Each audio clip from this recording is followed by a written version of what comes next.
লিখুন easy math education YouTube channel পক্ষ থেকে সবাইকে অভিনন্দন। গত দিনের মতো আমরা আজকে ক্লাস 6 13 নম্বর অঙ্কের মধ্যে দেখা যায় যে 14 সমস্ত 2/7% কমে যাওয়ায় 420 টাকা পূর্বাপেক্ষা 10টি কলা বেশি পাওয়া যায়। উদ্দীপক আমাদের এটি ছিল। তো মূলত আমরা এই 13 নম্বরের খ সম্পর্কে আজকে আলোচনা করব। তো খ নম্বরে দেখা যায় যে প্রতি ডজন কলার বর্তমান দাম কত।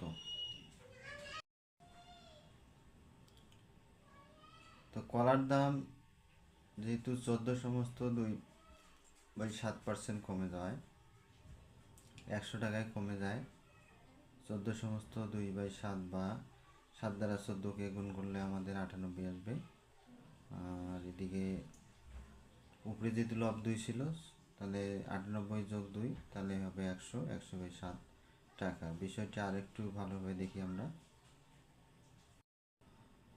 তো আমাদের যেহেতু পূর্ণ সংখ্যা 14 ছিল, 14 এবং 7 ছিল, 14 এবং 7 গুণ করলাম, অর্থাৎ লব এবং হর গুণ হলো, এই জন্য আমরা 14 গুণন 7, এবং লব ছিল আমাদের 2, এই জন্য যোগ 2, অর্থাৎ 14 আর 7 গুণ করলে হবে 98, এর যোগ 2, তাহলে হলো 98 আর 2 100/7 আসলো।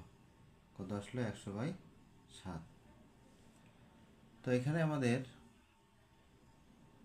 100/7 আসলো, অতএব 1 টাকা ঐকিক নিয়মে যেহেতু একবার করা হবে, 1 টাকায় কমে যাওয়ায় তাহলে আমাদের 100/7 ছিল, 100-র চেয়ে 1 কম, বিদায় 100টার নিচে আসলো।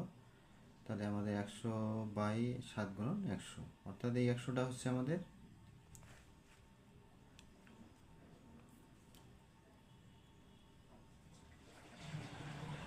তাহলে আমাদের এই 100টা হচ্ছে, যেহেতু 1-এর উপরে 100 ছিল, সেই 100-র নিচে আসলো।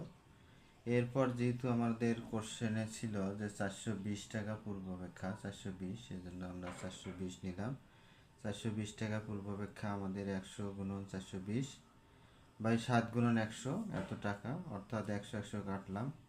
7 দ্বারা 42কে ভাগ করলে 6×7=42, অর্থাৎ 60 টাকা আসতেছে।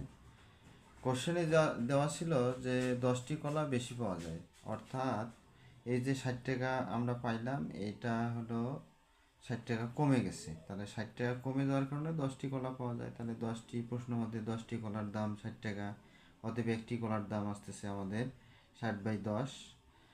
এখন আমরা জানি 1 ডজন সমান 12টি, আবার 12টি কলার বর্তমান মূল্য, তাহলে একটি কলার দাম যেহেতু আমরা 6 পাইলাম, 6 দ্বারা 12কে গুণ করলে 6×12 = 72, অর্থাৎ 12টি বা প্রতি ডজন কলার দাম আসলো আমাদের 72 টাকা।